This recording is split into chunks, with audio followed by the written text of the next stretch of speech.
putting down the sensor tower right here. Jinro has knowledge of this entire area. This entire radius is covered, so basically no drops, no air harass can go through here unless the Banshees are cloaked. Jinro now getting down his expansion. Boxer actually going to be expanding as well while putting up this tank line in the middle over here. This tank line is spread out very far, so a concentrated push from perhaps one side could be deadly for this tank line. But Jinro is not going to be is not looking to do that at all. He instead is looking to secure his third. Boxer's trying to secure his third. Jinro does have knowledge of this with his SCV that scouts over here, but this one tank is going to be on duty to clean up that SCV and then return back to his post.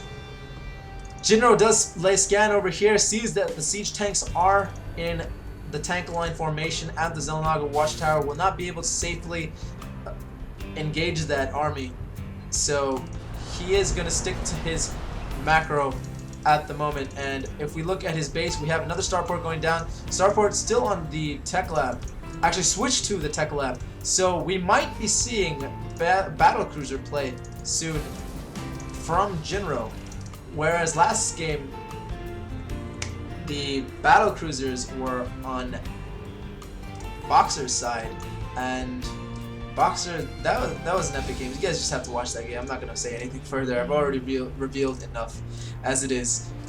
And Boxer this game looks like he's gonna get more Vikings and more siege tanks, another factory, and 3 bases with the gold expansion. Same, it's almost like a mirror for the macro phase, for the macro part for both players. Boxer is getting another expansion down here for the other gold, and if he gets this gold expansion, that would be tremendous, as he would have 2 gold expansions providing so much income, and that would be just absurd in the amount of income he would get. But both players have a similar army at this point with a lot of siege tanks and Vikings. Boxer having the Banshees, and actually now Jinro has gone for Banshees as well, and going to be getting this rear base over here with his command center that he's building inside his main. Boxer, interestingly, has not taken this expansion. Notice that it's vulnerable from siege tank drops over here, and has not taken that. Instead opts to take the riskier expansion at the gold minerals, but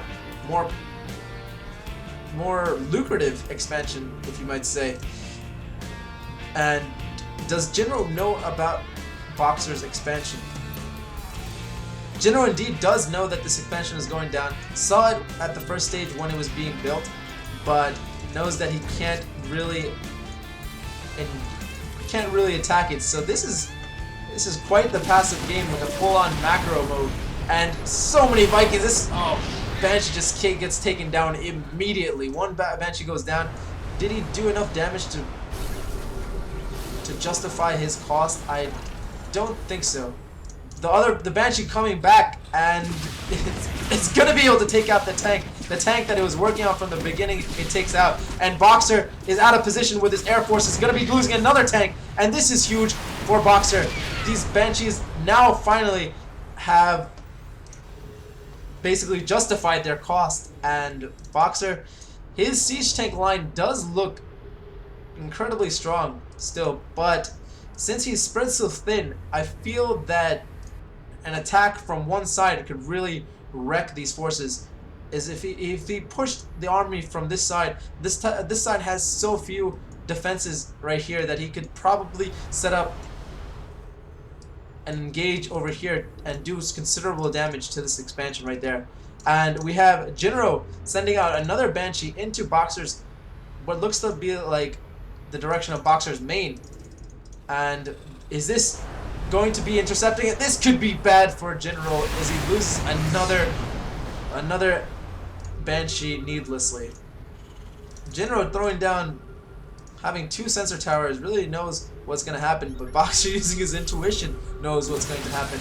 And Boxer taking out this ghost, this cloaked ghost, just takes it out, knows that is going to be there, and I think that Boxer spotted it with the missile turret over there, caught a glimpse of it, and then decided that he would just take it out immediately.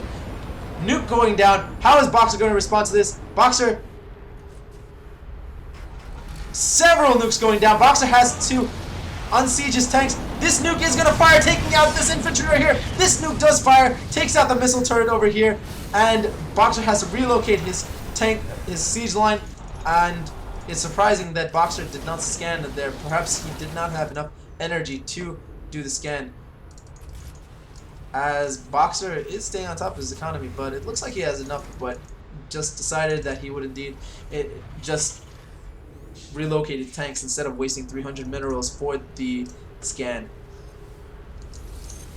And I really like the ghost play. I feel like it's going to become more prominent in TvT. And hold it, we have an engagement over here. A lot of marauders being sent, stimmed, taking out a bunch of tanks. This tank is not in siege mode, it's going to be taken out. This Viking force, Banshee force right here, Banshee is going to be cleaning up that mess. And Jinro slowly picking his way at Boxer's defense right here. This immaculate defense, which is not so immaculate if you think about it. And Jinro now getting Thors out. Thors to counter Boxer's heavy Viking force with the Banshees. And we have another ghost. And the nuke is going down. Boxer decides he's going to relocate. Boxer decides that he's going to pull back his forces, and Jinro just slowly encroaching on Boxer's forward position by these nukes. And as I was saying, these nukes, I believe, are going to become a commonplace in TvT as it gets to late, mid and late games, because it is so important to have an ability to push forth on a defense line, a tank line.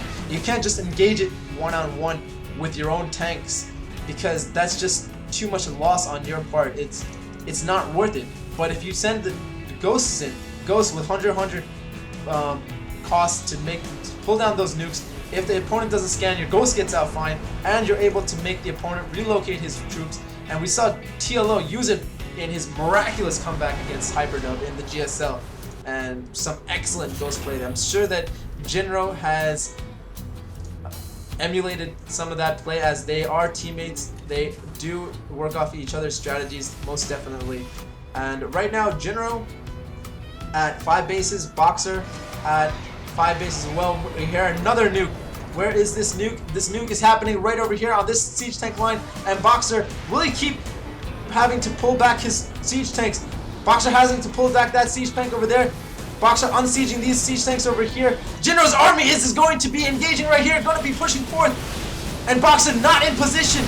This army is not in position right now, and flanking with these two Thors over here, but those Thors getting taken out. This huge engagement right here. Needs to pull back these siege tanks over here to defend this. Boxer might possibly lose this expansion right over here, because Jinro is slowly encroaching along this path with his siege tanks, with his Thors, and leading it with his ghosts. And right now, Boxer has a tremendous air force, but not much that can hit ground at the moment.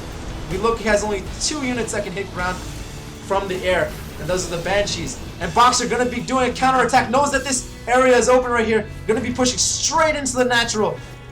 Jinro is not responding yet. Jinro should be able to see this, but not unsieging his tanks.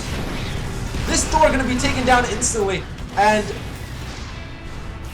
one siege tank going to work on the tanks that were over here. But this expansion right here looks like it's going to be taken down, and this could be bad for Jinro, as Boxer has made his way into Jinro's territory. And siege tanks going to work on these grounded Vikings. Grounded Vikings taking so much damage, just getting obliterated. Oh my god, and Boxer just sacrificing his Vikings in that position. Now Vikings landing over here, siege tanks firing upon each other, doing tremendous splash damage on each other. Looks like Jinro is going to clean this up. I don't know why Boxer had all his Vikings just grounded to take all that shell fire from the siege tanks right there, but that didn't look like it worked out too well for Boxer. And now Boxer has lost more units than Jinro. Jinro looks like he's in a comfortable position. In the meantime, taking out this expansion over here with a counterattack of Marauders. I did not see that. I apologize for that. Taking it down this armory over here, and Jinro gonna be sending his command center, probably gonna land it either over here or over here, getting another expansion. Jinro looks like he's in a very comfortable position with Boxer at 150 supply, Jinro at 177, his tanks with 1 weapon upgrade, and Vikings with no upgrades, while Boxer has 1 upgrades on his tanks. So both players not really upgrading too much, but instead massing up lots of units.